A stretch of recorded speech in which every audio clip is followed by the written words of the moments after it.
నమస్తే all masters. మనం వివేక చూడమని అనే బుక్ చదువుకుంటున్నాం కదండి. ముందు రోజు మనం అంటే టైం ఎప్పుడు దగ్గరికి వస్తుందో తెలియదు. ప్రతి నిమిషాన్ని వృధా చేసుకోకండి. దాన్ని ప్రతి నిమిషాన్ని అమూల్యంగా వాడుకోండి అని. అలాగే కామక్రోధ లోభ మద మాత్సర్యాలు ఉంటాయి కదా, అవన్నీ వదిలిపెట్టి మీకు ఓపిక ఉండగానే నిరంతరము ఆ మోక్షం కోసమే ప్రయత్నించండి. రాగద్వేషాలకు అతీతంగా ప్రశాంతంగా ఉండండి. అలా ఉండేలాగా ప్రణాళిక చేసుకోండి. మీకు కోపం వచ్చిందనుకోండి, కోపంలో మనం ఏదో ఒక వస్తువు విసిరేస్తూ ఉంటాము. అలా కాకుండా ఆ విషయ వస్తువులతో పాటు కోపాన్ని కూడా విసిరేసారంటే మీకు బంధం నుంచి విముక్తి కలుగుతుంది అని చెప్పుకున్నాం కదండి. ఈ రోజు ఏం చెప్తున్నారంటే కోశాల గురించి చెప్తున్నారండి. తర్వాత శ్లోకంలో ఆనందమయ, అన్నమయ, ప్రాణమయ, మనోమయ, విజ్ఞానమయ, ఈ కోశాలన్నీ ఏ విధంగా ఆత్మ కాదో అలాగే మిగిలిన విషయాలు కూడా ఆత్మ కాదు అని తెలుసుకుని పంచకోశాలు గల ఈ శరీరము అనిత్యము, అనిత్యమైన పరవస్తువైన ఈ దేహం మీద, అంటే ఇది మనది కాదు. ఈ దేహం మనకి భగవంతుడు ఇచ్చాడు అంతే. ఇది ఈ దేహాన్ని మనం ఒక వాహనం లాగా తెచ్చుకున్నాం అంతే మనం. అందుకని పరవస్తువు మన వస్తువు మనది కాదు. ఇది పరవస్తువైన ఈ దేహం మీద మమకారాన్ని విడిచిపెట్టాలి. అంటే మనిషి బట్టలు విడిచినంత సులభంగా శరీరాన్ని వదలలేడు. అంటే వ్యామోహాన్ని పెంచేసుకుంటాం కదండి మనం. అందుకని ముందుగా మనం ఈ పంచకోశాల గురించి క్లుప్తంగా తెలుసుకుందాము. ఫస్ట్ అన్నమయ కోసం. ఇది అన్నం వలన పుడుతుంది, అన్నం చేతే నిలబడుతుంది. అన్నం లేకపోతే అది నశించిపోతుంది. అన్నమయం అంటే తండ్రి ద్వారా వచ్చే బీజం. అది తల్లి కడుపులో అన్నంతో పెరిగి అన్నంతోనే జీవిస్తుంది. అందువల్ల దీనిని అన్నమయము అంటారు. రెండవది ప్రాణమయ కోసము. ఇది శరీరానికి చాలా ముఖ్యమైనది. ఈ శరీరం నుంచి ప్రాణం వెళ్ళిపోతే ఈ శరీరానికి విలువే లేదు. ఈ ప్రాణం ఉన్నంతసేపే మనిషికి విలువ. ఈ ప్రాణాన్ని మనం జాగ్రత్తగా కాపాడుకోవాలంటే మితాహారం తీసుకుంటూ సాత్వికమైన ఆలోచనలు చేస్తూ ప్రతిరోజు ధ్యానం చేస్తే, ఎప్పుడైతే ధ్యానం చేస్తామో మనకు మంచి ప్రాణవాయువు దొరుకుతుంది కదా. ఈ ప్రాణం రోగాల బారిని పడకుండా కాపాడుకోగలుగుతాము. మూడవది మనోమయ కోసము. దీనిని మూడు రకాలుగా చెప్తారు. బుద్ధి, చిత్రము, ఉద్రేకము, ఇవన్నీ కూడా మనసు ద్వారానే వ్యక్తం అవుతాయి. నిజానికి మన మనస్సు మనలో ఉండే వేరే మనిషి కింద లెక్క. ఇందులో మంచి ఆలోచనలు, చెడు ఆలోచనలు అనేవి వస్తాయి. అంతే కదండి. మన మనసు మనల్ని, మన ఆత్మ వేరు, మన మనసు ఎటైనా తీసుకెళ్ళగలుగుతుంది మన మనసు. అందుకని మనలో ఉండే వేరే మనిషి కింద లెక్క అని చెప్తున్నారండి మన మనసుని. ఇందులో రెండు రెండు రకాల ఆలోచనలు ఉంటాయి. ఏది మంచి ఏది చెడు అని తెలుసుకోగల శక్తి కూడా దీనికి ఉంది ఈ మనసు ద్వారా. అందుకే మనకి ఏది ఆ బుద్ధి, అక్కడ బుద్ధి అనేది వాడుకుంటాం మనం. అంటే ఇది రెండు రకాలుగా తీసుకెళ్తా ఉంటుంది మనసు. రెండు రకాల ఆలోచన చేస్తూ ఉంటుంది. ఇటెళ్ళాలా అనేది మనం డిసైడ్ చేసుకోవాలి. ఎటు వెళ్తే మనం ముందుకెళ్తాము అనేది మనం ఆ బుద్ధి ద్వారా ఆ విచక్షణ ఉపయోగించి. నాలుగవది విజ్ఞానమయ కోసము. ఈ విజ్ఞానం అంటే మనం విని చూసి చదివే నేర్చుకుంటాం. ఇది చాలా ఉత్కృష్టమైనది. తత్సాంగత్యం వల్ల ఎన్నో మంచి విషయాల ద్వారా మనం ఎంతో విజ్ఞానం సంపాదించుకోవచ్చు. తర్వాత ఐదవది ఆనందమయ కోసము. సుఖము, సంతోషం, ఆనందం అని మూడు రకాలుగా చెప్పొచ్చు. ఈ ఆనందం గురించి అండి. సుఖం అంటే ఏంటంటే మంచి భోజనం తిన్నాము, మంచి నిద్ర, మంచి బట్టలు, ఇలా ఎన్నో ఉంటాయి. ఇవన్నీ సుఖానికి సంబంధించినవి. అంటే ఇవన్నీ శరీరానికి సంబంధించినవే. అలాగే సంతోషం అంటే మనస్సుకు సంబంధించింది. నా మనసు చాలా సంతోషంగా ఉంది. ఎప్పుడు వస్తుందండి సంతోషం? వస్తువులు ఏదో మనకి ఒక ఇల్లు, మంచి ఇల్లు కావాలనుకుంటున్నాము, అది దొరికింది, సంతోషపడతాము. కానీ ఆ సంతోషం, ఈ సుఖము సంతోషం అనేవి శాశ్వతం కాదు. సుఖం కూడా చూడండి, ఆ మంచి నిద్ర పట్టిన సుఖంగా ఉంటది, పట్టకపోతే సుఖం లేదు కదా. అలాగే సంతోషం కూడా, ఒక వస్తువు వచ్చింది, ఈ రోజు ఒక మంచి ఇల్లు కొనుక్కున్నాను, బాగుంది, రేపు పొద్దున ఇంకొక ఏదో పెద్ద చూసేసరికి ఆ సంతోషం ఆవిరైపోతుంది. అయ్యో, నేను కూడా ఇలాంటి ఫెసిలిటీస్ పెట్టుకోలేదే నా ఇంట్లో. ఇలా అంటే అది అవేంటి తాత్కాలికమైనవి. ఇవి ఈ సుఖమేమో శరీరానికి సంబంధించింది అయితే సంతోషం అనేది మనసుకు సంబంధించింది. నా మనసు చాలా సంతోషంగా ఉంది, నా మనసు చాలా తేలికగా ఉంది అంటూ ఉంటాం కదా. అలాగే ఆ ఆనందం అనేది ఆత్మకు సంబంధించింది. ఇది కూడా ఎలా ఉంటుంది? పూజలు, వ్రతాలు, భజనలు, సత్సాంగత్యం, మంచి మంచి ప్రవచనాలు. అంటే ఇది మనం ఇక్కడ పూజలు, వ్రతాలు అని చెప్తారండి. కానీ మనం ఇంకా తర్వాత లెవెల్కి వెళ్ళాం. మన బుక్స్ చదువుకునేటప్పుడు కూడా అండి దేవుడు దేవుడు అని చెప్తా ఉంటారు కదా. మనం అలాంటప్పుడు ఏంటంటే మనం నెక్స్ట్ లెవెల్ భక్తి తర్వాత మార్గంలోకి వచ్చాం కాబట్టి మనం ఇక్కడ ఏం అర్థం చేసుకోవాలంటే మన ఆత్మకు సంబంధించినది. భగవంతుడు అని చెప్పినా కూడా మన ఆత్మ అని అలా మనం చెప్పుకోవాలండి. ఈ భజనలు, సత్సాంగత్యం, మంచి మంచి ప్రవచనాలు, ఇవి శరీరము, బుద్ధి, మనస్సు, ప్రాణం, విజ్ఞానం, ఇవన్నీ కూడా జడ పదార్థాలే. ఆత్మ అనేది వీటన్నింటికి అతీతమైనది. ఈ ఆత్మకి ఎలాంటి వికారాలు ఉండవు. ఈ ఆత్మ పూర్ణమైనది. ఎప్పుడైతే ఆత్మ పూర్ణమైనది అని తెలిసిందో అది ఒకటిగానే ఉంటుంది. ఇది అనేక రకాలుగా ఉండదు. మనం అజ్ఞానంతో ఈ శరీరమే నేను అనుకుంటున్నాము. ఈ శరీరం నశించిపోగానే మరో శరీరాన్ని ఆశ్రయించడం జరుగుతుంది. శరీరం దహించబడుతుంది కానీ ఆత్మ దహింపబడదు. ఒకసారి ఈ కోశాల గురించి ఇంకొకసారి చెప్పుకుందామండి. అంటే ఏంటంటే మనం ఇవన్నీ ఫస్ట్ విజ్ఞానమయ కోసం మనోమయ కోసం ఇవి ఉన్నాయి కదండి, ఒకదాని మీద ఒకటి డిపెండ్ అయి ఉంటాయండి. అంటే ఈ బుక్ లో ఈ ఈ ఇన్ఫర్మేషన్ ఇచ్చారండి, మనకు తెలిసింది ఒకసారి దాని గురించి ఒకసారి డిస్కస్ చేసుకుందాము. ఈ మనోమయ కోశంలో మన ఆలోచనలు ఎలా ఉన్నాయి అనేది చాలా ఇంపార్టెంట్ అండి. ఎప్పుడైతే మన ఆలోచనలు అంటే నెగిటివ్ ఆలోచనలు వచ్చినాయి అనుకోండి, నెగిటివ్ ఆ ఆలోచనలు ఏమవుతుంది, మన ఎనర్జీని అంతా డ్రైన్ అయిపోతాయి. ఎప్పుడైతే ఎనర్జీ అంటే అక్కడ ప్రాణమయ కోశంలో ఉన్న శక్తి అంతా ఈ ఆలోచనల ద్వారా, మనం చేసే నెగిటివ్ ఆలోచనల ద్వారా ఆ ప్రాణమయ కోశంలో ఉన్న శక్తి అంతా మనం ఖర్చు అయిపోతుంది. ఖర్చు అయిపోయినట్టు ఏమవుతుంది, అది ఈ అన్నమయ కోశం మీద ఎఫెక్ట్ అవుతుంది. ఎప్పుడైతే ఆ ప్రాణశక్తి లేదో అన్నమయ కోశంలో శరీరం మీద రోగాల కింద ఇలా బయటపడుతూ ఉంటుంది. అలా కాకుండా ఎప్పుడైతే జ్ఞానం నేర్చుకుంటామో, విజ్ఞానమయ కోసం ఏంటంటే అది జ్ఞానము. మనం ప్రతిరోజు ఏదైతే ఈ బుక్స్ అన్ని చదువుతూ ఈ జ్ఞానాన్ని నేర్చుకుంటున్నాం కదండి, ఈ జ్ఞానాన్ని ఎప్పుడైతే నేర్చుకుంటామో మనోమయ కోశంలో మన ఆలోచనలన్నీ ఎలా ఉంటాయి, శుద్ధ అయిపోతాయి. మనం ఖచ్చితంగా ఏదో నెగిటివ్ ఆలోచన వస్తుందండి, లేదు ఇలా నెగిటివ్ గా ఆలోచించకూడదు కదా, వెంటనే మనకి ఎరుకొచ్చేస్తుంది. మనకి ఈ జ్ఞానంతో ఉన్నప్పుడు ఎరుకొచ్చినప్పుడు ఏమవుతుంది, మనం మంచి ఆలోచనలు చేస్తాము. ఎప్పుడైతే మంచి ఆలోచనలు చేస్తామో, మంచి మనం ధ్యానం చేసుకుంటూ అప్పుడు ఆ ప్రాణశక్తి ఒక మంచి ఆలోచన కూడానండి ఆ ఎనర్జీ తీసుకోగలుగుతాం మనం. ఎప్పుడైతే ఆనంద స్థితిలో ఉంటామో, ఒక మంచి ఎప్పుడు సజ్జన సాంగత్యం చేయడం వల్ల ఇలాంటి మంచి ఆలోచనల వల్ల మన ప్రాణశక్తి ఎనర్జీని తీసుకుంటూ ఉంటామండి ఎప్పుడు. ఎప్పుడైతే ఎనర్జీ తీసుకుంటామో అది ఆ ఆ ప్రాణమయ శరీరంలో ఆ శక్తి ఎక్కువగా ఎప్పుడైతే ఉందో ఆ అన్నమయ శరీరం, ఆ ఫస్ట్ ఆ కోశంలో అన్నమయ కోశంలో అది ఎఫెక్ట్ చూపిస్తుందండి. ఎప్పుడు ఆరోగ్యంగా ఉంటూ ఉంటాము. ఎప్పుడైతే ఆరోగ్యంగా ఇవంతా ఏమవుతుంది, ఇక్కడ విజ్ఞానమయ కోసంలో విజ్ఞానం ఉన్నప్పుడు ఆనందంతో ఉంటాము. ఆనందం అంటే ఏంటి, ఆత్మకు సంబంధించింది కదండి. అంటే ఎప్పుడైతే మనోమయ కోసం ఎంత ఎంత చేస్తుందో చూడండి, మన మనసులో ఉన్న ఆలోచనల ద్వారానే. ఎప్పుడైతే ఈ ఆలోచనలు కూడా ఎప్పుడు ఈ జ్ఞానం వల్ల.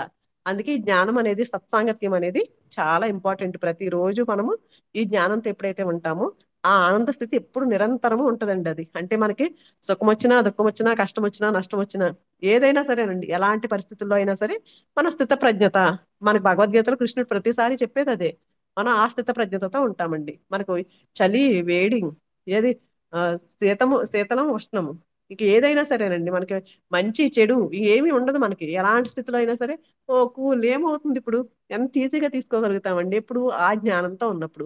ఎప్పుడైతే ఈజీగా తీసుకోగలుగుతామో ఆ ఆనందమయ కోసంలో ఎప్పుడు ఆనందంతో ఉంటామండి. అందుకే ధ్యానం చేసేవాళ్ళు, ఈ జ్ఞానం నేర్చుకునే వాళ్ళు ఎప్పుడు ఆనంద స్థితిలో ఎందుకు ఉంటారు అంటే, వాళ్ళు ఎలాంటి పాజిటివ్ గా ఉంటున్నారు, ఆ మనోమయ కోసంలో ఎలాంటి నెగిటివ్ ఆలోచనలు పెట్టట్లేదు, ఆ ప్రాణశక్తిని డ్రైన్ చేసుకోవట్లేదు, ఎప్పుడు రిసీవ్ చేసుకుంటూనే ఉంటున్నాం మనం. ధ్యానం చేసుకోవడం వల్ల ఎంతో శక్తి రిసీవ్ చేసుకుంటున్నాము, జ్ఞానం నేర్చుకుని దాన్ని ఆచరించడం వల్ల కూడా ఆ ఎనర్జీని తీసుకుంటూ ఉన్నామండి. ఎప్పుడైతే తీసుకుంటూ ఉంటామో అన్నమయ కోసంలో కూడా ఆరోగ్యంగా ఉంటామండి మనం. అది అందుకని మనం ఆ జ్ఞానం అనేది మనకి చాలా ఇంపార్టెంట్.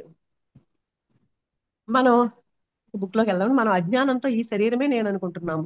ఈ శరీరం నశించిపోగానే మరో శరీరాన్ని ఆశ్రయించడం జరుగుతుంది. శరీరం దహించబడుతుంది కానీ ఆత్మ దహింపబడదు. ఇవన్నీ తెలుసు మనకి, కానీ అజ్ఞానంతో శరీరంపై మమకారం పెంచుకోవడం జరుగుతుంది. ఇవన్నీ తెలుసుకున్న జ్ఞానులు మాత్రం దీనిని వదిలించుకుంటారు.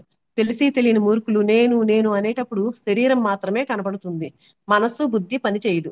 మనిషి సంతోషంగా ఉన్నప్పుడు నేను ఆనందంగా ఉన్నాను అంటాడు. పైన చెప్పినట్లుగా మనం అనుకున్నవన్నీ అనుకున్నట్లు జరిగితే మనలో వికల్పాలు ఉండవు. మన ఆలోచనలు పరమాత్మ వైపు ఉంటే మనం శరీరంతో తాదాప్యం చెందము. సాధకులకు మాత్రం మనస్సు గోళికల్లా అటు ఇటు ఊగిసలాడుతూ ఉంటుంది.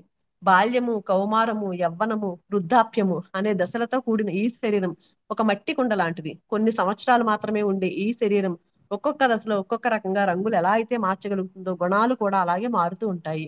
మనుషుల్లో 4 రకాల వాళ్ళు ఉంటారు. మొదటి రకం వారిని బొంగరంతోనూ, రెండో రకం వారిని గుర్రంతోనూ, సర్కస్ లో ఉన్న గుర్రంతో, మూడో రకం వారిని అర్ధహద్దులు అని, ఇక నాలుగో వారిని జ్ఞానులు అని అంటారు. అంటే వీళ్ళని ఎలా ఉంటారు, గుణాలు ఎలా ఉంటాయి వీళ్ళవి అని గుణాలను బట్టి ఇలా పోలుస్తున్నారంటండి. ముందుగా మొదటి రకం వారి గురించి తెలుసుకుందాం. వీరిని ఆర్తులు అంటారు. ఎలా అంటే వీరు ఓ భగవంతుడా నాకు ఇది కావాలి ఇది కావాలి అని కోరుకుంటూనే ఉంటారు. ఆ 1 minute అండి.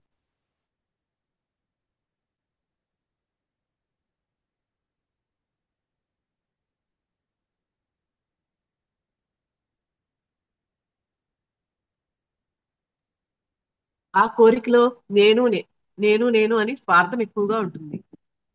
వీరు భక్తిపరంగా అయితే భగవంతుణ్ణి ఆపద సమయంలోనో కష్టాలు రోగాలు వచ్చినప్పుడు మాత్రమే దేవుణ్ణి ప్రార్థిస్తారు.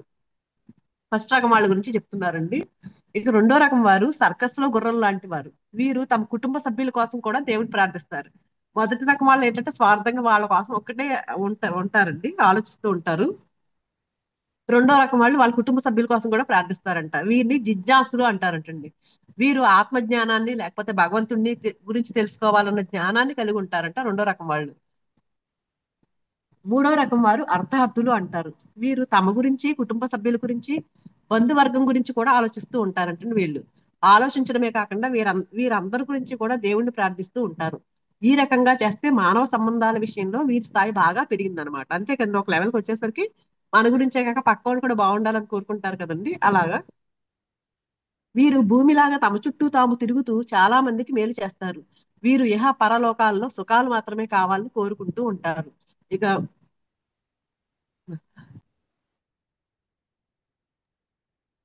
నాలుగో రకం వారిని జ్ఞానులు అంటారు. వీరు తమ స్వార్థం కోసమే కాకుండా సూర్యునిలాగా అందరికీ మేలు చేస్తూ ఉంటారు. వీరు కోరికలు, వ్యామోహాలు, ప్రాపంచిక విషయాలపై ఆసక్తిని అన్నింటినీ విడిచిపెట్టేస్తారు. చూడండి, మూడో రకంలో కూడా ఏంటంటే అందరికీ సాయం చేస్తూ ఉంటారండి.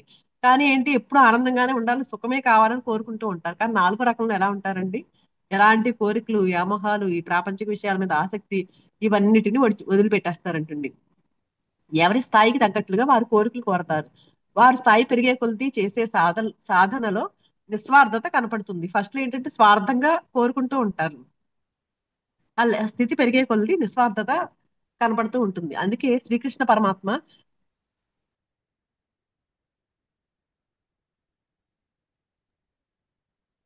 సారీ అండి, శ్రీకృష్ణ పరమాత్మ ఎవరేం కోరినా ఆ కోరిక నేను తప్పక నెరవేరుస్తాను. అందరూ నా పిల్లలే. ఎవరైతే ముక్తిని, మోక్షాన్ని కోరతారో వారికి జ్ఞానాన్ని కూడా ఇస్తాను అన్నారంటండి. అంతే కదండి, మన పిల్లలు అందరికీ ఎలా ఉన్నా, ఎవరు ఎలా ఉన్నా మనం అన్ని ఈ పిల్లలందరికీ సమానంగా ఎలా చూస్తామో మనం, అలాగే కృష్ణుడు ఎవరినైనా సరే ఒకేలా చూస్తారు. నిజంగా చెప్పాలంటే మనం చచ్చాక శవంగా మారే శరీరం, మనకే కనపడిన ఈ ఆత్మ, మట్టిలో కలిసిపోయే మాంసపు ముద్ద, నిర్జీవ శరీరాన్ని ఒక్క క్షణం కూడా ఉండనివ్వని బంధువర్గము, అనుబంధాలు, వీటి కోసం ఎంత మోసం, ఎన్ని కుళ్ళు, కుతంత్రాలు, మనకు నచ్చని వాటిని, మనతోటి వారిని మానసికంగా హింసించి పైశాచిక ఆనందాన్ని పొంది పాపకర్మల పోగు పెంచుకుంటూ అనుభవానికి వచ్చేసరికంటే ఆ పాపకర్మలు కొంతమంది ఉంటారు కదండి, అవి పెంచుకుంటూ పోతారు. తీరా ఆ పాపకర్మలు చేసుకున్న పాపకర్మల అనుభవించాలి కదా. అనుభవానికి వచ్చేసరికి లబోదిబోం అంటూ గోల పెడితే ప్రయోజనం ఏమిటి అని అడుగుతున్నారండి తర్వాత శ్లోకంలో. మనం ప్రాపంచిక విషయాలను చూసి అవి క్షుణ్ణంగా తెలుసుకుని అది జ్ఞానం అని మురిసిపోతున్నాము. అది కేవలం అజ్ఞానం అని, దానివల్ల లేస మాత్రమేనా ఉపయోగం లేదని, దీనివల్ల మన సమయంతో పాటు మనస్సు కూడా కలుషితమైపోయి అజ్ఞానంలో కూరుకుపోతున్నాం అనే విషయాన్ని మర్చిపోతున్నాము. ఈ ప్రపంచం అంతా మన మనసులోనే ఉంది. మనం నిద్రపోతున్నప్పుడు అసలు ప్రపంచమే లేదు, అంతే కదండి. మన మనసులోనే మనం ఒక ప్రపంచాన్ని ఏర్పరచుకుంటున్నాం. ఎంతమంది ఉంటే అన్ని రకాల ప్రపంచాలు తయారైపోతున్నాయి అంటండి.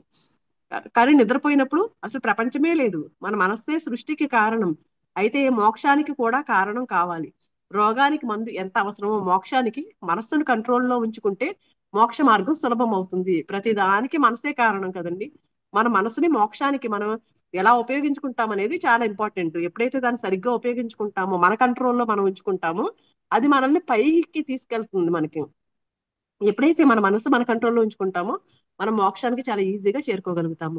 నేను, నాది, అజ్ఞానం, ఇదంతా నేనే చేస్తున్నాను, అంతా నా వల్లే జరుగుతోందని, సిరి సంపదలు, వస్తువాహనాలు, బంధుమిత్రులు అన్నీ నావే అని అనుకుంటాము.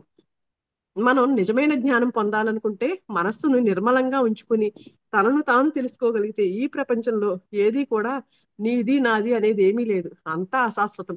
సంసారము, బంధుమిత్రులు, సుఖదుఖాలు, ఆస్తిపాస్తులు అన్నీ కూడా అజ్ఞానం అనే పొర మనస్సును కప్పుకున్నందువల్ల ఏర్పడింది అనేది తెలుస్తుంది. ఉదాహరణ, ఒక గురువు దగ్గరికి ఒక శిష్యుడు వచ్చాడంటండి. స్వామి, నేను నిత్యము ఏదో రకంగా బాధపడిపోతున్నాను, ఈ బాధల నుంచి నన్ను కాపాడండి అని అడుగుతాడంట. అప్పుడు గురువు అంటండి, ఈ దుఃఖానికి దూరంగా కొన్ని రోజులు నా దగ్గరికి రా నాయనా అన్నారంట. దానికి ఆ శిష్యుడు, అయ్యా గురువు గారు, నా తల్లి, తండ్రి, భార్య నన్ను ఎంతో ప్రేమగా చూస్తుంటారు, నేను లేకపోతే వాళ్ళు అస్సలు ఉండలేరు, కాబట్టి నాకేమైనా మంత్రం చెప్పండి అన్నాడటండి. నీవు చెప్పింది నిజమే నాయనా, కానీ అదంతా ఒక భ్రాంతి మాత్రమే. ఇది నీ మనస్సు చేసే మాయాజాలం. అందువల్ల నేను నీకు ఒక కిటుకు చెప్తాను, ఆ పని చెయ్యి. ఆ తర్వాత నీకు కావాలి, రావాలి అనిపిస్తేనే నువ్వు నాతో రా నాయనా అని అతని చెవిలో ఒక రహస్యం చెప్పాడంటే గురువు గారు.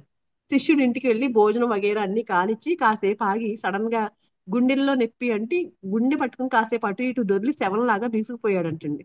అందరూ అతను చనిపోయాడు అనుకుని లబో దిబోమంటూ ఏడవసాగారంట. అప్పుడు గురువు గారు వచ్చి, నేను ఒక మంత్రం చెప్తాను, అతను బతుకుతాడు.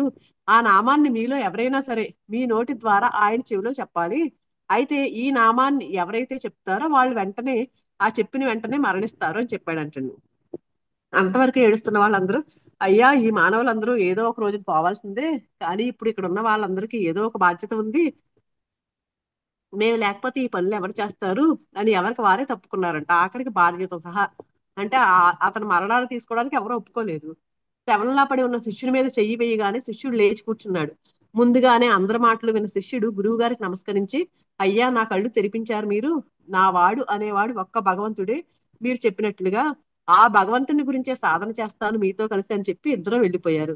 కాబట్టి మనం మన చుట్టూ ఉన్న ప్రపంచాన్నంతా మనదిగా ఊహించుకుంటూ మన సమయాన్ని వృధా చేసుకుంటున్నాము. అది మూఢనాళ్ళ ముచ్చటే అని తెలుసుకుని భక్తి మార్గంలో ప్రయాణం చేయడం మంచిది. కానీ ఇక్కడ చెప్పినట్టు అంటే మనం ఎవరినే వదిలేసి వెళ్ళిపోకూడదండి అసలు. ఎందుకంటే మనం భూమి మీదకి కొన్ని బంధాలు తీసుకుని వచ్చాము, ఏదైతే తీసుకొచ్చామో వాటి బాధ్యత ఖచ్చితంగా పూర్తి చేయాలి. పూర్తి చేయకుండా నేనేదో ధ్యానం చేసేసుకుంటాను, నేను నేర్చేసుకుంటున్నాను అని చెప్పేసి దాన్ని వదిలేసామనుకోండి, మనం ఏదైతే బాధ్యత ఈ ఈ భూమి మీదకి తెచ్చుకున్నామో, మనతో పాటు మన భర్త, మన భార్య, మన పిల్లలు, ఇక మన అత్తమామలు ఎవరైతే ఉన్నారో వాళ్ళ బాధ్యతని వదిలించేసుకుందాం అని పక్కకు వచ్చామో, ఖచ్చితంగా వాళ్ళ కోసం ఇంకో జన్మ తీసుకోవాలండి. అందుకని మనకి పత్రి సార్ ఏం చెప్పారంటే మధ్య మార్గం, ఇటు సంసారంలో ఉంటూనే నిర్వాణం మనం చేయాలి. ఆ బాధ్యత ఏ ఒక్క బాధ్యత వదిలిపెట్టకూడదండి. నేను క్లాస్కి వచ్చానని చెప్పేసి నేను ఆ బాధ్యత వదిలిపెట్టాను అనుకోండి, అది పూర్తి చేయాలి ఇంకో జన్మ ఎత్తి, గుర్తు పెట్టుకుని మనం అది మాత్రం వదిలిపెట్టేసేది మాత్రం ఖచ్చితంగా చేయకూడదండి. అది చేయాలి, మనం ఇది చేయాలి. అది చేసుకుంటేనే అప్పుడు వాళ్ళందరూ మన చుట్టూ ఉంటేనే కదండి మనకి ఈ అరిషడ్ వర్గాల్లో ఉన్నామనేది తెలుస్తుంది. వాళ్ళు లేకపోతే ఇంకెక్కడ తెలుస్తుంది? మనం వెళ్ళిపోయి ఎవరు లేకుండా ఒక్కళ్ళ వెళ్ళి చేసుకున్నాం అనుకోండి, అన్ని జయించేసామని అనుకుంటాం. మనకు అలా మన మనసు అలా మాయ చేస్తూ ఉంటది. ఎప్పుడైతే మన చుట్టూ వాళ్ళందరూ ఉన్నప్పుడే మనం కంట్రోల్ చేసుకుంటున్నామా లేదా, మన మనసు మన కంట్రోల్లో ఉంటుందా లేదా, మనం ఎలా చిక్కుకుపోతున్నామా లేదా అనేది మనం అర్థం చేసుకోగలుగుతామండి మనం ఎరుకుతూ ఉంటే. అందుకని పశువుని ఏ రకంగా తాటి చేత బంధిస్తున్నామో అలాగే మన మనస్సుని విషయ వస్తువుల వైపు మళ్ళకుండా సాధన ద్వారా మళ్లించుకోవాలి. ముందుగా మనం మన బుద్ధికి శిక్షణ ఇవ్వాలి. ఈ మిగిలిన కాలాన్నైనా భగవంతుణ్ణి తెలుసుకోవడానికి మాత్రమే ఉపయోగించుకోవాలి. ఒక బంధాన్ని కనుక మన మనస్సులోకి రాణిస్తే అది మనస్సంతా అంటుకుని సర్వనాశనం చేస్తుంది. మనకి బ్రో అని సినిమా ఉంటుంది కదండి, పవన్ కళ్యాణ్ ఆ తేజ ఉంటారు కదండి, ఆ సినిమాలో తెలుస్తుంది ఎంత బాగుంది, ఎన్ని మెసేజ్లు ఉంటాయో. నన్ను చూడకపోతే చూడండి. అంటే అనుకుంటాడా, నా వల్లే, నేను లేకపోతే ఏమైపోతారు, నా కుటుంబం అంతా నా ఇదైపోతది, వాళ్ళు ఎలాగా అని ఓ ఫీల్ అయిపోతా ఉంటాడు చనిపోతే. కానీ ఒక 3 నెలల తర్వాత అతను లేకుండా కూడా అతను మళ్ళీ భూమి మీద వచ్చిన, అంటే ఒక 3 నెలల్లో నీకు టైం ఇస్తానని చెప్పేసి మళ్ళీ కిందకి పంపుతారు అతన్ని. పంపినప్పుడు గమనించినప్పుడు ఏమవుతుందంటే అతను ఏమి చేయకుండా అన్ని పనులు జరిగిపోతా ఉంటాయి. లాస్ట్ కి రియలైజ్ అవుతాడు ఆ హీరో. అంటే మనం అనుకుంటామండి నా వల్లే, నేను లేకపోతే ఏమైపోతుందో, నా కుటుంబం ఏమైపోతుందో, నా పిల్లలు ఏమైపోతారో, నా తల్లిదండ్రులు ఏమైపోతారో అనుకుంటాం. కానీ ఎవరి వల్ల ఏమీ ఆగదండి. ఆ జరిగేవన్నీ జరిగిపోతూనే ఉంటాయి. అందుకు మనం ఏది చేయాలో అది చేసేసి మనం ఆ బాధ్యత పూర్తి చేసేసుకుని పక్కకి వెళ్ళిపోవడం, అంటే దాన్ని వ్యామోహం పెట్టుకుని దాన్ని ఆ వ్యామోహంతో కూడా ఇంకో జన్మ తీసుకుంటాం. అందుకని పట్టుకునేటప్పుడు పట్టుకోవాలి, విడిచిపెట్టేసేటప్పుడు విడిచిపెట్టేయాలి. మన ఇక్కడ బంధాలు ఏంటంటే, ఒక బంధాన్ని కనుక మన మనసులోకి రాణిస్తే అది మనస్సంతా అంటుకుని సర్వనాశనం చేస్తుంది. అంటే మనం ఎవరి మీద వ్యామోహం ఎక్కువ, కొంతమంది చూడండి చాలా పిల్లలు కానీ భర్త మీద కానీ చాలా వ్యామోహం ఎక్కువ పెట్టేసుకుంటారు. అంత వ్యామోహం ఉండకూడదు, అలాగే కోపము ఇలాంటివి కూడా ఉండకూడదు. అది ఎప్పుడైతే బంధం వ్యామోహం పెట్టుకున్నామో, నిజంగా కోపంగా ఉన్న వాళ్ళు, కోపం మన మీద మనల్ని బాధ పెట్టిన వాళ్ళని క్షమించడం ఈజీ అండి. ప్రేమించిన వాళ్ళని వదిలిపెట్టడం చాలా కష్టం. కానీ అది కూడా మనం అంటే తామరాకు మీద నీటి బొట్టులాగా అంటారు కదా, ప్రేమతో ఉండాలి. కానీ ఆ వ్యామోహం అమ్మో లేకపోతే ఏమైపోతాను అనే భావాన్ని వదిలేయాలండి. ఎందుకంటే ఇదంతా మనం ఒక ట్రైన్ జర్నీ లాగా జర్నీ చేయడానికి వచ్చామంతే, మనం తాత్కాలికమైన ప్రయాణికులం అంతే. ఎక్కడ ఏ స్టేషన్ లో ఎవరు దిగేస్తామో తెలియదు. అందుకని ఎప్పుడు విడిచిపెట్టేయడానికి సిద్ధంగా ఉండాలి. విడిచిపెట్టే టైం రావాల్సి వచ్చినప్పుడు సిద్ధంగా ఉండాలండి. సిద్ధంగా లేకపోతే ఇంకో జన్మ తీసుకోవడానికి రెడీ అయిపోవాలంతే. మనం దేశబంధము, కాలబంధము, వస్తుబంధము అనే 3 రకాల బంధాల్లో ఇరుక్కుంటున్నాము. ఫస్ట్ దేశబంధం. పూర్వం చాలా మంది దేశంపై గౌరవంతో విదేశాల్లో చదువుకున్న స్వదేశంలోనే ఉండి దేశానికి ఎంతో ఉపయోగకరంగా ఉండేవారు. కన్న తల్లిని గౌరవించినట్లుగా దేశాన్ని గౌరవించి ప్రేమించేవారు. కానీ ఇప్పుడు అలాంటి వ్యక్తులే కరువయ్యారు. కానీ ఇప్పుడు కూడా చాలా మంది ఉన్నారండి. అప్పుడు ఆ బుక్ రాసినప్పుడు లేరేమో కానీ విదేశాల్లో ఉన్న దేశాన్ని కాలబంధం రెండోది. మనం అన్ని విషయాల్లోనూ కాలానికి కట్టుబడి ఉంటున్నాము. సంపాదన, రాబడి ఇలా ఎన్నో విషయాల్లో కాలానికి కట్టుబడి పరుగులు పెడుతున్నాము. కానీ ఆధ్యాత్మిక చింతనలో మాత్రం ఆలస్యం చేసుకుంటూ కాలాన్ని వృధా చేసుకుంటున్నాం. అంతే కదండి. ఇప్పుడు మనకు కావాల్సిన డబ్బు సంపాదించుకోవడానికి ప్రాపంచిక విషయాల మీద ఆ, టైం పెడుతున్నాం బాగా. అంటే అవి కావాలని చెప్పి సమ్మో టైం అయిపోద్ది, ఇది కావాలి అది కావాలని. కానీ ఆధ్యాత్మికత కోసం మాత్రం మనం టైం పెట్టట్లేదు. విలువైన కాలంలో ఒక్క సెకండ్ అయినా సరే మనం తిరిగి తీసుకురాలేము. ఈ విషయాన్ని మరిచి మనం ఎండమావుల వెంట పరుగు పెడుతున్నాము. మనకి ఏదైతే మనతో రాదో, ఏదైతే అశాశ్వతమో దాని వెంట పరుగులు పెడుతున్నాము. మనము అసలైన దానికోసం చింతించడం మానేస్తున్నాము. తర్వాత మూడోది వస్తుబంధం. ఈ వస్తుబంధం అన్నింటికంటే భయంకరమైంది. మన ఇంట్లో ఎన్ని వస్తువులున్నా మరెన్నో లాకర్లలో మూలుగుతున్నాయి. ఇంకా కొత్తగా ఏదైనా చూస్తే దాని మీద కోరిక. నిజంగా ఇదివరకటి రోజుల్లో కదండి, ఒక 15 సంవత్సరాల క్రితం ఎలా ఉండేదండి? ఓ బంగారం ఉందనుకోండి, ఏదో రెండు మూడు ఉంటే సరిపోయేయండి. కానీ ఇప్పుడు ఏంటి, మా బట్టలు కూడా అంతే. ఇప్పుడు ఈ రోజుల్లో ఒక్కసారి వేసుకుంటే రెండోసారి వేసుకోకూడదు. ఎన్ని రకాల మోడల్స్! ఇది వచ్చిందంటే దాని మీద తృప్తి లేదండి. వేరే వాళ్ళు ఎవరో కొత్త మోడల్ కొనుక్కుంటున్నారు. అంతే కదండి. ఎన్ని వస్తువులు ఉన్న లాకర్లలో మూలుగుతున్నాయి. ఇంకా కొత్తగా ఏదైనా చూస్తే దాని మీద కోరిక. మన దగ్గర ఉన్నవి మనకు నచ్చవు. దూరపు కొండలు నునుపు అన్నట్లు ఇది ఆ దేశాంది, ఇది ఈ దేశాంది అంటే అది ఒక గొప్ప. ఇలా వస్తుబంధంలో కొట్టుకుంటూ దిక్కుమాలిన బతుకుతూ కాలాన్ని వృధా చేసుకుంటున్నాం. వాటి కోసమే ఓ నేను ఇంకా ఇది కొనుక్కోవాలన్న టార్గెట్ ఇది. టార్గెట్స్ పెట్టుకుంటూ ఉంటారండి. అది కొనుక్కోవడం, ఇది కొనుక్కుందామని. కానీ నేను ఇంక ఈ బుక్ చదివేయాలి, నేను ఇంకా ఎక్కువ ఎదగాలి, ఇలాంటి టార్గెట్స్ మనం పెట్టుకోవడానికి మనం ఆధ్యాత్మిక మార్గంలో ఉన్నాం కాబట్టి మనం ఇంకా చదవాలి. ఇంకా వాళ్ళు ఎలా చేస్తున్నారంట, ఆ గ్రూపు ఇలాంటి ధ్యానం చేసుకుంటున్నారంట, ఈ మనం కూడా చేయాలి. ఇలాంటి టార్గెట్స్ మనం పెట్టుకోవాలండి. ఒకసారి వివేకానంద స్వామి షిప్ లో ప్రయాణం చేస్తూ ఉన్నారంటండి. అదే షిప్ లో ఒక యువకుడు కూడా ప్రయాణం చేస్తున్నాడంట. ఆ కుర్రవాడు వివేకానంద స్వామితో ఆ మాట ఈ మాట మాట్లాడుతూ ఉండగా వివేకానంద స్వామి, నాయన నువ్వు ఎక్కడికి వెళ్తున్నావు అని అడిగారంట. అప్పుడు ఆ కుర్రవాడు, నేను ఎంఎస్ చేయడానికి అమెరికా వెళ్తున్నానని చెప్పాడంట. అవునా, ఎంఎస్ చేశాక ఏం చేస్తావు అని అడిగారంట స్వామి. దానికి ఆ కుర్రవాడు, ఎంఎస్ అయిపోగానే అక్కడే ఒక మంచి ఉద్యోగంలో చేరతాను అన్నాడంట. దానికి స్వామి, ఉద్యోగంలో చేరాక ఏం చేస్తావు అన్నారట. ఆ మాటకి కుర్రవాడికి విసుకొచ్చి, ఉద్యోగం రాగానే పెళ్లి చేసుకుని పిల్లల్ని కని వాళ్ళని పెంచి పెద్ద చేయడానికి కష్టపడతాను అన్నాడంట. ఆ తర్వాత అంటే వారి బాధ్యతలు తీరగానే చస్తాను అన్నాడంటే విసుగ్గా. వెంటనే వివేకానంద స్వామి, అలా చచ్చేదానికి అమెరికా దాకా ఎందుకు, ఏదో ఇక్కడే చావచ్చుగా, కనీసం నీ కోసం కన్నీరు కార్చేవారైనా ఉంటారు, అక్కడ దిక్కులేని చావు చచ్చే కన్నా ఇది నయం కదా అన్నారంట. మనం ఏ పని చేసినా బంధం, ఎక్కడికి వెళ్ళినా బంధం. ఇలా బంధం అనే చక్రంలో ఇరుక్కుని అందులో నుంచి బయటపడలేక కొట్టుకుంటున్నాము అని చెప్తున్నారండి. తర్వాత శ్లోకంలో,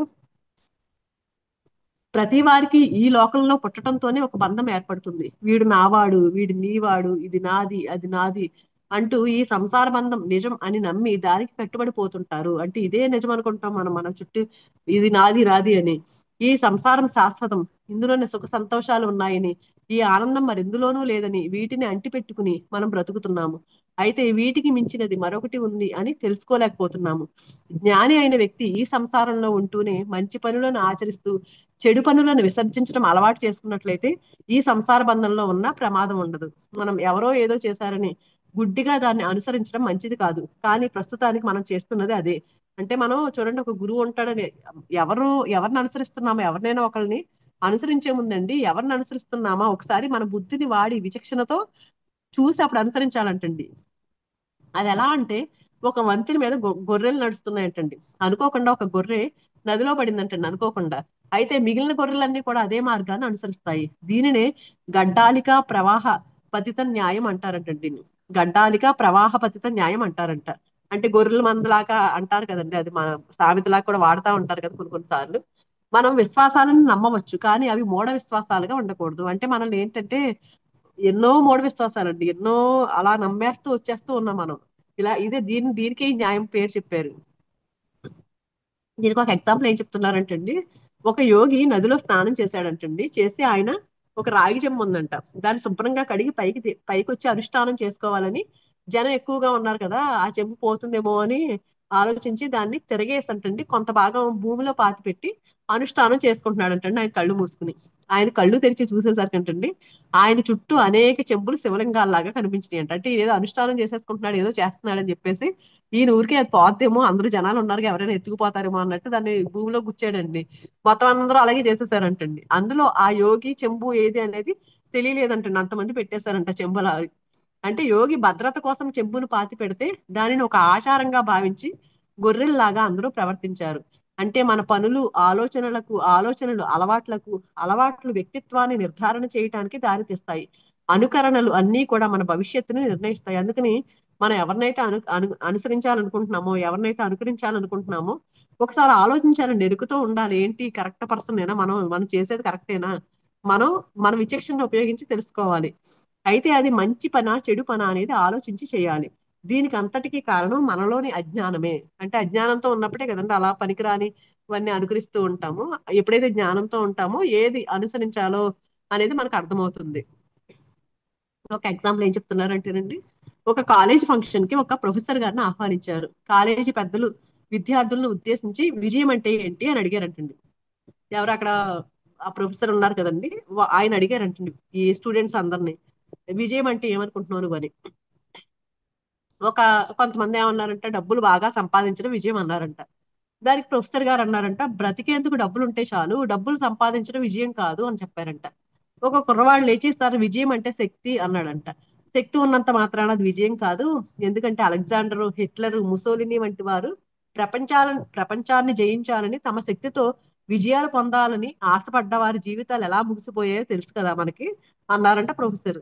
మహమ్మద్ అలీ అని ప్రపంచ బాక్సర్ పార్కిన్సన్ వ్యాధితో నరకం అనుభవిస్తూ ఆఖరికి కాఫీ కప్పు కూడా పట్టుకోలేక ఇబ్బంది పడ్డాడు. ఆ శక్తి విజయంలోకి రాదు అని చెప్పారంటే ప్రొఫెసర్. మరి విజయం అంటే ఏంటి, అందరూ ఆలోచనలో పడ్డారంటండి. అంతలో ఒక అమ్మాయి లేచి, విజయం అంటే అందం సార్ అందంట. ఒక హీరోయిన్ ఎంతో అందంగా ఉంది, అభిమానులు ఆమె గుడి కట్టి ఆరాధించారు. కానీ ఆమె అనుకోకుండా ఒక భయంకరమైన వ్యాధికి గురై చనిపోయింది. ఆమెతో పాటు ఆమె అందం కూడా పోయింది అన్నారంట ప్రొఫెసర్. మరి ఇవేమీ కాకపోతే ఉన్నత పదవి సార్ అందంట ఆ అమ్మాయి. మరి ఒకప్పుడు పెద్ద పెద్ద పదవుల్లో మంత్రులు, ముఖ్యమంత్రులు, రాష్ట్రపతులు, ప్రధానమంత్రులు గా చేసిన వారు ఇప్పుడు ఎవరు పట్టించుకోని స్థితిలో ఉన్నారు. అధికారం ఎంత మాత్రము విజయం కాదు అని చెప్పారు ప్రొఫెసర్. మరి మళ్ళీ ప్రొఫెసర్ గారు, సరే మీలో ఎంతమందికి మీ తాత ముత్తాతల పేర్లు తెలుసు అని అడిగారంటండి. కొంతమంది చెప్పారంట, కొంతమంది చెప్పలేకపోయారంట. పోనీ ఇవన్నీ వదిలేయండి. శ్రీరామచంద్రుడు, శ్రీకృష్ణ పరమాత్మ, శ్రీ ఆది శంకరాచార్యుల వారు, రామానుజుల వారి పేర్లు తెలుసా మీకు అని అడిగారంట ప్రొఫెసర్ గారు. స్టూడెంట్స్ అందరూ ముక్త కంఠంతో తెలుసు తెలుసు అని ఆనందంగా అరిచారంట. అప్పుడు ప్రొఫెసర్ గారు, మీకు మీ తాత ముత్తాతల పేర్లు తెలియలేదు, వారు మీ కుటుంబంలోని వ్యక్తులు, మరి వీరి గురించి మీకు ఎలా తెలిసింది అని అడిగారంటండి. అప్పుడు జనం మధ్యలోంచి ఒక అమ్మాయి లేచి రెండు చేతులు జోడించి నమస్కరిస్తూ, అయ్యా మీరు అడిగిన విజయం అనే పదానికి అర్థం ఇప్పుడు నాకు తెలిసింది అని చెప్పిందంటండి. అంటే మాకు మా పూర్వీకుల పేర్లు తెలియకపోవడం మా అజ్ఞానము. శ్రీరామచంద్రమూర్తి, శ్రీకృష్ణ పరమాత్మ, ఆది శంకరాచార్యుల వారు, రామానుజుల వంటి వారు తమ కోసం కాకుండా సమాజ హితం కోసం తప్పించిన ఋషులు, మునులు, వీరందరూ చిరంజీవులుగా మిగిలిపోయారు. తమ కోసము, తమ స్వార్థం కోసం బతికేవారు కొంతకాలానికి కాలగర్భంలో కలిసిపోతారు. సర్వే జనా సుఖినో భవంతు అని సమాజ శ్రేయస్సు కోరేవారు మాత్రము ఈ భూమి ఉన్నంత కాలము చిరంజీవులుగానే ఉంటారు.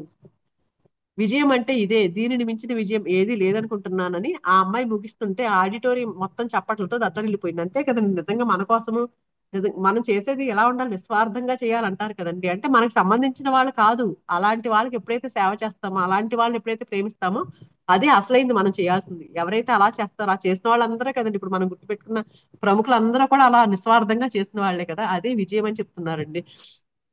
మంచి అంటే చెడు లేనటువంటిది. మనం తప్పటడుగులు వేయకుండా, దుష్ట మార్గంలో పడకుండా మనల్ని ఏదైతే కాపాడుతుందో అదే మంచి. చూడండి, మనల్ని తప్పటడుగులు వేయకుండా, దుష్ట మార్గంలో పడకుండా ఏదైతే కాపాడుతుందో అది మంచి. అటువంటి మంచి కర్మలను మనం ఎప్పుడైతే ఆచరిస్తామో అది మాత్రమే మనకు శాశ్వతం.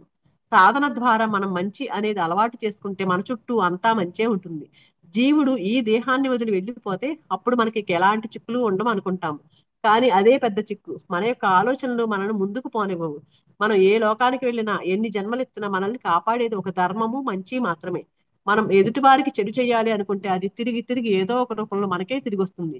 అందువల్లే ఎవరు మనల్ని ద్వేషించినా, పొగిడినా సమానంగా భావించినట్లయితే మనలో ద్వేషము ఉండదు, రాగము ఉండదు. ఈ రాగ ద్వేషాలకు అతీతంగా ఉండడం, ఇది ఎలా అలవాటు అవుతుంది అంటే సాధన ద్వారా అలవాటు చేసుకుని ఎవరైతే దాన్ని ఆచరిస్తారో వారు బ్రహ్మస్వరూపంగా చెప్పబడతారు అని చెప్తున్నారండి ఈ శ్లోకంలో. తర్వాత శ్లోకంలో, ఈ ఆత్మ ఆనంద చిద్రూపుడైనను ఇంద్రియాలు, దేహము అనే బంధాలతో బంధించబడుతోంది. అంటే జీవాత్మ వేరు, పరమాత్మ వేరు అనే భేదాలు మనస్సు ద్వారా సృష్టించి బంధంలో కట్టిపడేస్తుంది. అసలు ఏంటి, పరమాత్మ జీవాత్మ ఒకటే అని విడివిడిగా చూపిస్తుందండి జీవాత్మని, పరమాత్మని మన మనస్సు. చూపించి ఏం చేస్తుంది, బంధాల్లో కట్టిపడేస్తుంది. అందుకే నేను నాది అని భావాలు ఏర్పడుతున్నాయి. అంటే జనన మరణాత్మక దుఃఖ సాగరంలోకి మనల్ని నెట్టేస్తుంది. ఇదంతా భ్రాంతి మాయ అనేది మనం తెలుసుకోలేకపోతున్నాము. ఎప్పుడైతే మనలో మాయ అనేది ప్రవేశించిందో అప్పుడే మనలోకి అహం అనేది బయలుదేరుతుంది. ఈ అహంలో ఈ అహంలో నుంచే పొగరు, కోపము, అసూయ, ద్వేషము అనే దుర్గుణాలు మనలో ప్రవేశించి మనల్ని ఒక్కొక్క మెట్టు దిగజారేలాగా చేస్తాయి. ఒక ఎగ్జాంపుల్ ఏంటంటే, మనల్ని ఎవరైనా హింసించే మాటలంటే వాటిని పదే పదే తలుచుకుని బాధపడుతూ ఉంటాం. ఎప్పుడో ఎవరో ఏదో ఒకటి అంటాడండి, ఇది దాన్నే పట్టుకుని వేళ్లాడుతూ ఉంటాం మనం.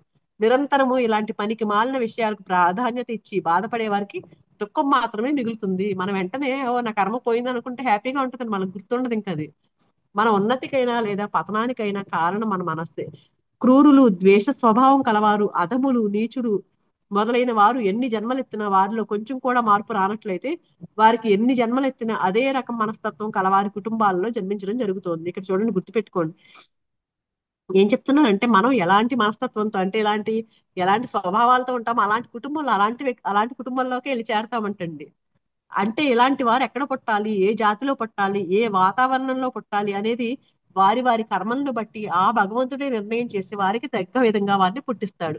దుర్మార్గులు అవతల వారి మంచితనాన్ని లోకుగా తీసుకుని అది మంచివారి చేతకానితనంగా భావిస్తూ ఉంటారు. అలాగని మంచివారు చెడ్డవారికి ఎదురు తిరిగితే లాభం ఏమీ ఉండదు సరి కదా. మంచివారు చేసుకున్న పుణ్యం తగ్గిపోవడం జరుగుతుంది. అందువల్ల అహంకారం అనే అంధకారంలో కొట్టుకుంటున్న వారితో ఢీ కొనడం సంస్కారవంతులకు తగదు. అందుకే కదా మనం క్షమించడం నేర్చుకోండి, క్షమించడం నేర్చుకోండి అని చెప్తాం కదా. మన దగ్గరికి ఎవరు వచ్చినా సరే మనం ఏంటి, నన్ను అన్నాడు కదా, నేనెందుకు ఊరుకోవాలి, నేనెందుకు తగ్గాలి. ప్రాపంచికంగా ఉన్నప్పుడు ఇలాగే అనిపించేది కదండి. వాళ్ళు అన్నప్పుడు నేనెందుకు తగ్గాలి, నేనేం తప్పు చేయలేదు, ఇలా అనుకునే వాళ్ళం. కానీ ఇప్పుడు ఏంటి, మన కర్మలు తీసేస్తున్నాడని హ్యాపీగా తీసుకుంటున్నాం మనం, అంతే కదండి. మాటల యొక్క ప్రభావం చాలా పవిత్రమైనది. సంస్కారవంతులతో కలిస్తే వారి మాటలు చేతలు కూడా పవిత్రంగానే ఉంటాయి. చెడ్డవారితో కలిస్తే చెడ్డ సంస్కారాలే అబ్బుతాయి. పాపం వల్ల వచ్చే ఫలం దుఃఖం, పుణ్యం వల్ల వచ్చే ఫలం సుఖం. వాటిని దృష్టిలో పెట్టుకుని మనం ఎప్పుడూ మసలాలి. పాపం చేసేసి పుణ్యం యొక్క ఫలాన్ని ఆశించడం వల్ల ఎలాంటి ఉపయోగము ఉండదు. అయితే ఈ పాప పుణ్యాలకు మించింది వేరే ఇంకొకటి ఉంది, అదే జ్ఞానం. అజ్ఞానం మనం పూర్తిగా ఆ జ్ఞానాన్ని మనం పూర్తిగా పొందినట్లయితే మోక్షం లభిస్తుంది. జీవుడు ఒక జన్మ నుంచి ఇంకొక జన్మకు పాత శరీరం విడిచి కొత్త శరీరంలోకి మారుతూ ఉంటాడు. బాల్యము, యవ్వనము, కౌమారము, వార్ధక్యము ఇలా నిరంతరము ఈ శరీరం మారిపోతున్నా మనం మాత్రం ఈ శరీరమే నేను అనే భావంతో ఉంటున్నాం. అంటే మన శరీరం అంతే కదా, చిన్నప్పుడు పుట్టినప్పటి నుంచి బాల్యం నుంచి అలా మార్పులు వస్తూనే ఉంటాయి. మనమే చూడండి, ఒక 10 సంవత్సరాల క్రితం ఫోటో చూసుకున్నాం అనుకోండి, ఈ ఫోటోలో ఇలా ఉన్నానేంటి అని మనమే నవ్వుకుంటూ ఆనందపడతా ఉంటాము. అంటే మారిపోతూ ఉంటున్నాం. అయినా సరే నేను ఈ శరీరాన్ని అప్పుడు కూడా గుర్తురాదు మనకి. ఈ శరీరం అశాశ్వతము, తర్వాత ఉండదు అనేది గుర్తురాదు. శాశ్వతం అనుకుంటూనే బతికేస్తున్నాం మనం. నేను ఈ శరీరాన్ని అని భావిస్తూ ఉంటున్నాము. అతిపెద్ద భయంకరమైన శత్రువులైన కామ, క్రోధ, మద, మాత్సర్యాలు అనేవి మనలో పాతుకుపోయి ఉన్నాయి. ఇవి మనలో ఉన్న అంతర్గత శత్రువులు. ఇవి బయటకు కనిపించే వాటికన్నా చాలా భయంకరమైనవి, హానికరమైనవి కూడా. అరిషడ్ వర్గాలండి. మనసు మనస్సు ఏం చేస్తుంది, మన మనస్సు ఆలోచనలు సృష్టించడమే దీని పని. బుద్ధి బాగా ఆలోచించి నిర్ణయాలు తీసుకోవడమే దీని యొక్క పని. చిత్తము ఏదైనా ఒక వ్యక్తితో కానీ వస్తువుతో కానీ అనుబంధాన్ని ఏర్పరచుకోవడమే దీని పని. అహంకారము అంటే నాలుగు గురించి చెప్తున్నారు, మనసు, బుద్ధి, చిత్తం, అహంకారం చెప్పుకుంటాం కదండి. ఆ నాలుగిటి గురించి ఎక్స్ప్లెయిన్ చేస్తున్నారండి. అహంకారం అంటే డబ్బు, హోదా, అందము, చదువు, పదవులు ఇవన్నీ ఎప్పుడైతే శరీరంతో అనుసంధానం అవుతాయో అప్పుడే దాన్ని అహంకారం అంటారు.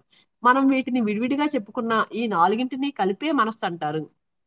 మనకి బయట ఎవరైనా హాని చేస్తే వాళ్ళని శత్రువులు అంటాము, కానీ మనస్సే మనకి ప్రధాన శత్రువు. అయితే మన యొక్క బుద్ధిని ఉపయోగించి మనస్సుని కంట్రోల్ చేసుకోవాలి. అసలు అంటే ఎప్పుడైనా సరే మన మనస్సే ఏదైనా ఏం చేసినా మన మనస్సే చేస్తుంది. అందుకని మన మనస్సుతో ఆ బుద్ధిని ఉపయోగించి, ఆ బుద్ధిలో విచక్షణ అనే దాన్ని ఉపయోగించి మనం కంట్రోల్ చేసుకోవాలి. మన మనసుని మన కంట్రోల్లో పెట్టుకోవాలి, అంతేగాని మనసు కంట్రోల్లోకి మనం వెళ్ళకూడదు. ఉదాహరణ, ఉత్తమునికి కోపం వస్తే అంటే వారి యొక్క బుద్ధి నిరంతరము మంచి మార్గంలో, ఉత్తముడు అంటే ఎవరంటే బుద్ధి మంచి మార్గంలో ప్రయాణిస్తుంది, అంటే మనల్ని మంచిగా విచక్షణతో ఆలోచించి మనల్ని ముందుకు తీసుకెళ్తుంది. అలా బుద్ధి నిరంతరం మంచి మార్గంలో ప్రయాణిస్తుండడం వల్ల ఒక్క క్షణం మాత్రమే ఉంటదంటండి. ఉత్తముడికి కోపం వస్తే ఒక్క క్షణం మాత్రమే ఉంటుంది. మధ్యమునుడి కోపం ఒక గడియ వరకు ఉంటుంది. అధముని యొక్క కోపం ఒక రాత్రి ఒక పగలు ఉంటుంది. అదే పాపిష్టి వారి కోపం చచ్చే వరకు ఉంటుంది. ఎప్పుడూ కోపంతో ఉండేవారికి వారి బుద్ధి కూడా వక్రంగా ఉండడం వల్ల వారు మంచి పనులు చేయరు సరికదా, మంచి మాటలు కూడా మాట్లాడరు. చాలా మంది విషపు పురుగులతో జాగ్రత్త జాగ్రత్త అంటూ ఉంటారు. కానీ నిజం చెప్పాలంటే కలునికి నిలువెల్ల విషము గదరా సుమతి అని సుమతి శతకంలో చెప్పినట్లుగా పాములోనూ తేళ్లలోనూ ఉన్నది విషం కాదు, అంతకన్నా భయంకరమైన విషం నింపుకున్న వ్యక్తులు అనేక మంది మన ఎరుకులో ఉన్నారు.